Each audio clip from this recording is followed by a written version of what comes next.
ये मारुति नंदन वॉइस है और आप सभी का स्वागत है हमारे इस YouTube चैनल में।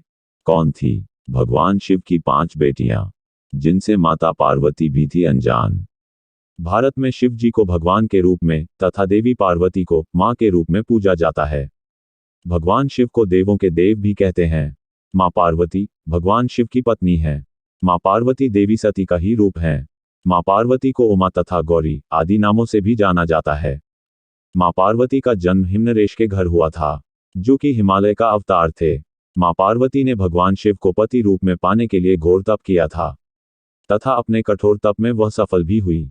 आपने भगवान शिव तथा देवी पार्वती से संबंधित कई कथाएं भी सुनी होंगी, परंतु भगवान शिव के 2 पुत्रों के अलावा 5 बेटियों की कथा के बारे में केवल कुछ ही लोग जानते हैं। एक दिन भगवान शिव और मां पार्वती एक सरोवर में जल क्रीड़ा कर रहे थे। उस समय भगवान शिव का वीर्यस्खलन हो गया। तब महादेव ने वीर्य को एक पत्ते पर रख दिया। उन वीर्य से 5 कन्याओं का जन्म हो गया, परंतु यह कन्याएं मनुष्य रूप में ना होकर सर्प रूप में थी। महादेव प्रतिदिन अपने पुत्रियों से मिलने जाया करते थे। कौन पिता नहीं चाहता कि वह अपनी पुत्रियों के साथ खेले। महादेव भी अब एक पिता थे और वह भी अपनी पुत्रियों के साथ समय बिताना चाहते थे तथा उनके साथ खेलना चाहते थे। इसलिए पुत्री मोह के कारण भगवान शिव अब हर दिन उस सरोवर पर नाग कन्याओं से मिलने आते तथा उनके साथ खेलते।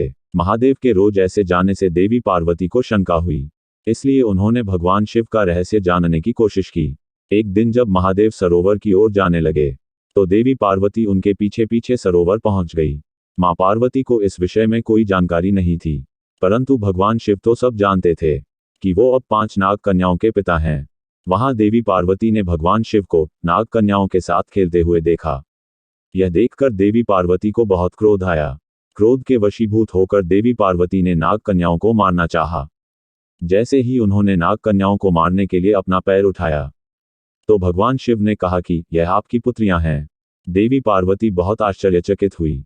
फिर भगवान शिव ने देवी पार्वती को नाग कन्याओं के जन्म की कथा सुनाई। कथा सुनकर देवी पार्वती हंसने लगी।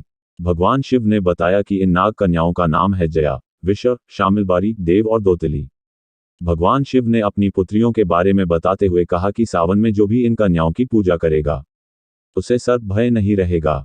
इन कन्याओं की पूजा करने से परिवार के सदस्यों को सांप नहीं डसेगा।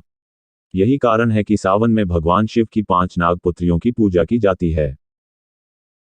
धन्यवाद। ऐसे ही रोचक कहानियों के लिए चैनल को लाइक और सब्सक्राइब करें तथा बेल आइकॉन को दबा दें।